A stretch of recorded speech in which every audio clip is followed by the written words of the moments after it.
అందరికీ నమస్కారం.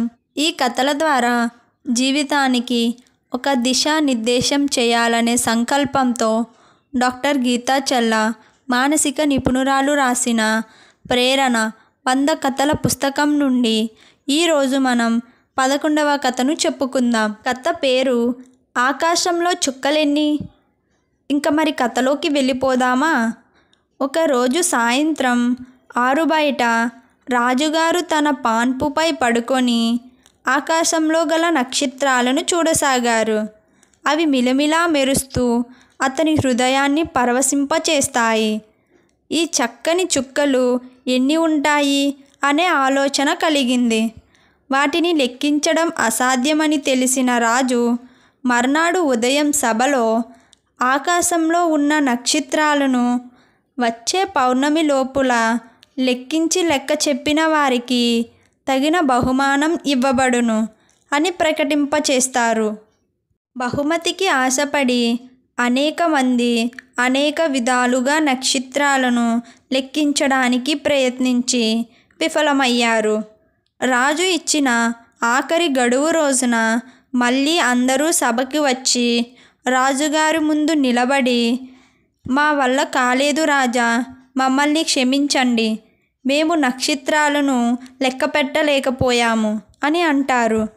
అంతలో రాజ్యంలో ఉన్న ఒక యువకుడు మాత్రం ఒక మూట పట్టుకొని వచ్చాడు.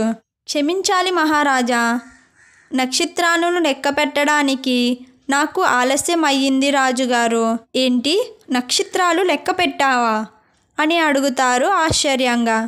"అవును రాజా, ఇదిగో లెక్క పెట్టడం కష్టం కాబట్టి ఒక్కో నక్షత్రానికి ఒక్కో ఆవగింజ చప్పున ఇందులో వేసుకొచ్చాను. ఆవాలు ఎన్ని ఉంటే నక్షత్రాలు అన్ని ఉన్నాయి" అన్నాడు.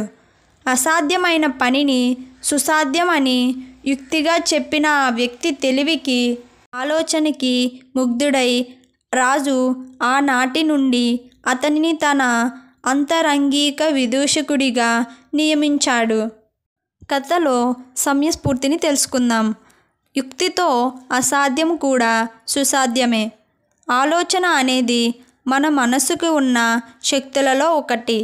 ఆలోచన లేని మనిషి ఎవ్వరూ ఉండరు. కానీ ఆలోచన స్థాయి మాత్రం ఒక్కొక్కరికి ఒక్కో రకంగా ఉంటుంది.